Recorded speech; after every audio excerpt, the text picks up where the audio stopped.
If Ford were testing the waters with the XR GT, they committed themselves 100% to the full-blown production car with the XT. The new XT GT was available in a range of colours, including white, zircon green and candy apple red. Surfers' Paradise, Australia's leading tropical resort city. Motor racing presents the only real opposition to the standard attractions of golden Pacific beaches, beautiful bikinied girls and a hectic but colourful nightlife. The first big challenge for the XT GT was Queensland's Rothmans 12-hour race for saloon cars.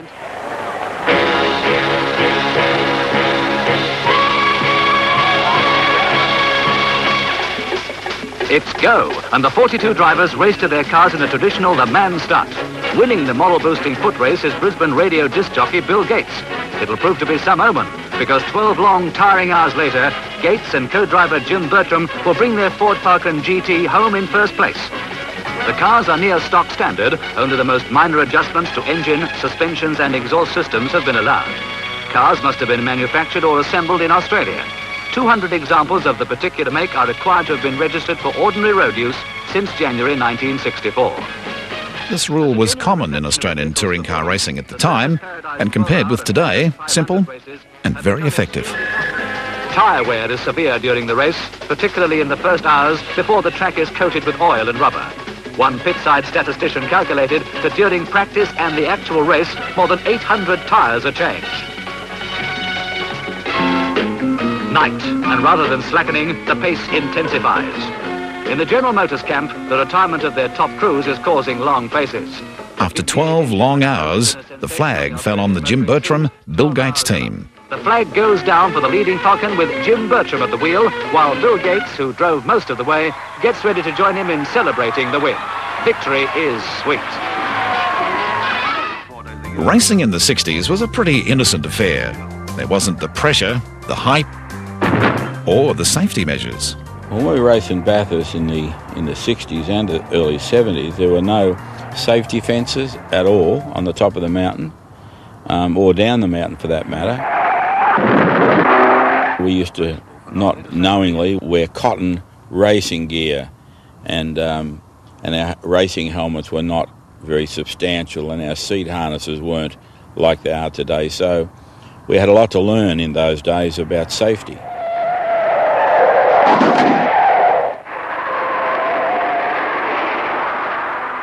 Bathurst is so much safer circuit today than it was in them days. They had not a lot of safety arm car in them days. You could actually just drive off the top of the mountain if you got a little bit crossed up coming onto Skyline there, and you could actually fall off the side of the road. So I'm probably glad that that I'm racing in the era I am now. But almost immediately after going over Skyline, Robert's car spins and crashes backwards down a steep slope.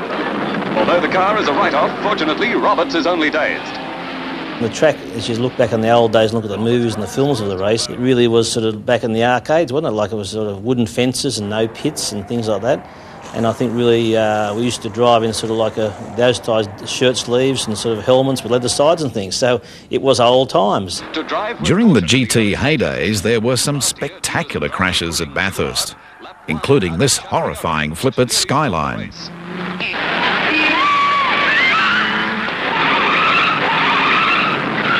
Bill Brown's car flipped and became airborne when only a few cars had gone through.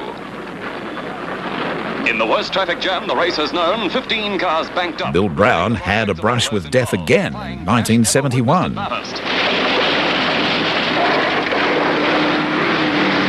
Bill tells how it happened.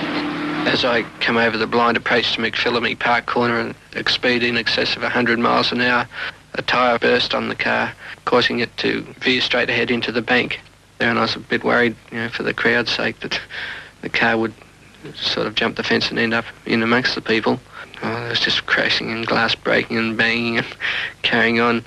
When the car finally came to rest, I was still conscious, and they just ran over and they started to tip the car up. And I yelled out to them to stop, smell petrol, and I asked, if anyone's smoking, would they kindly leave. If the GT's debut in '67 was a huge success, then Bathurst '68 was a real ordeal. Racing with Barry Bowe-Seaton that year in the Harry Firth Works GT was Fred Gibson. Ford moves into first place. Close behind him, Des West. Driving with Harry in '68 was really probably an education for both Bowe and I, because Harry was the team manager and we were the drivers.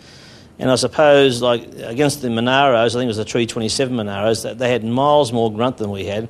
So we had a great dice with all the Monaros. We'd pass them across the top of the mountain on the twisty bits, and they'd grunt past us down the straight and back up the hill again. And after 41 laps, the pace has stepped up. With an incredible burst of speed, Des West shatters the old lap record by nearly 5 seconds. But the expectations of the big, heavy GTs was too much, and the pressure soon took its toll. Car 9 is still ahead, but just when the Ford camp's becoming confident, real trouble strikes the Gagan machine. The Falcon's disc brakes burn out. Replacement takes 16 minutes. Brake and tyre hassles often plagued the GTs, but they weren't the only problems. Then more trouble, and this time it's the leader, Barry Seaton, pulling in with a suspected blown head gasket. Time is running out and every second vital. A radiator refill, some rapid cooling, and the car is sent back onto the track.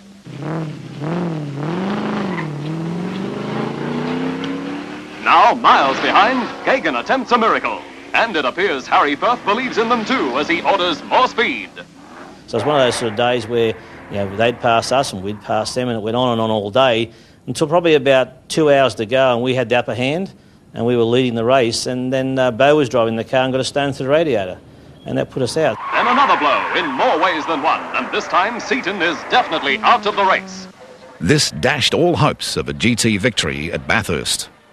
Coming to the checkered flag, McPhee has broken the race record set last year by the Falcons. His time, 6 hours, 44 minutes, 7.9 seconds.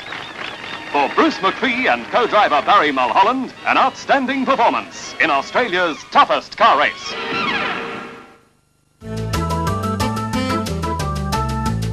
The GTs might not have taken the checkered flag at Bathurst that year, but they certainly proved themselves in one of the most gruelling races ever devised. The 1968 London to Sydney Marathon.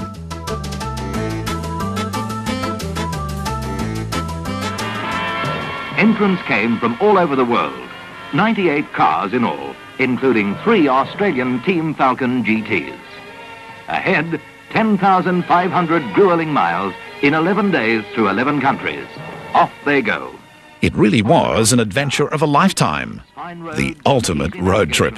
Here's an Australian Falcon GT arriving in Belgrade, being directed by police to the control points. Driving a Falcon was 23-year-old Ian Vaughan, now a head honcho at Ford. But back in the 60s, he was one of the engineers. Well, it was incredibly tough. We were going through countries like Yugoslavia, Iran, Afghanistan, India, Pakistan.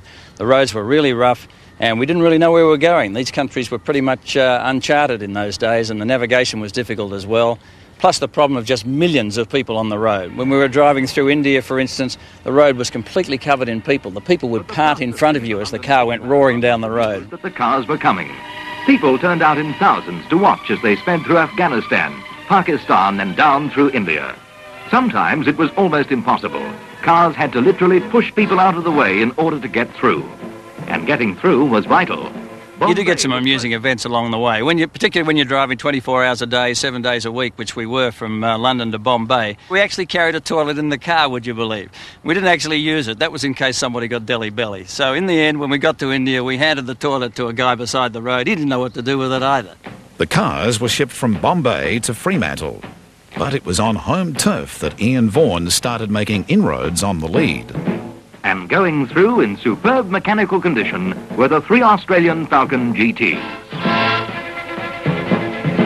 Coming across Australia, seeing the progress up through the field. You know, one day we would be 13th and then 12th and then 11th and then working our way up through the field day by day. It was only 3 days across Australia, but we were ripping through the field as the more fragile cars, these Escorts and Porsches and cars like that from Europe were starting to show their fragility. By the time the rally reached the final checkpoint at Warwick Farm, the XT GT had proven its worth. A brilliant third outright. All 3 Team Falcons home as first, second and third Australian cars, winners of the team's prize, and filling 3 out of the first 8 outright placings.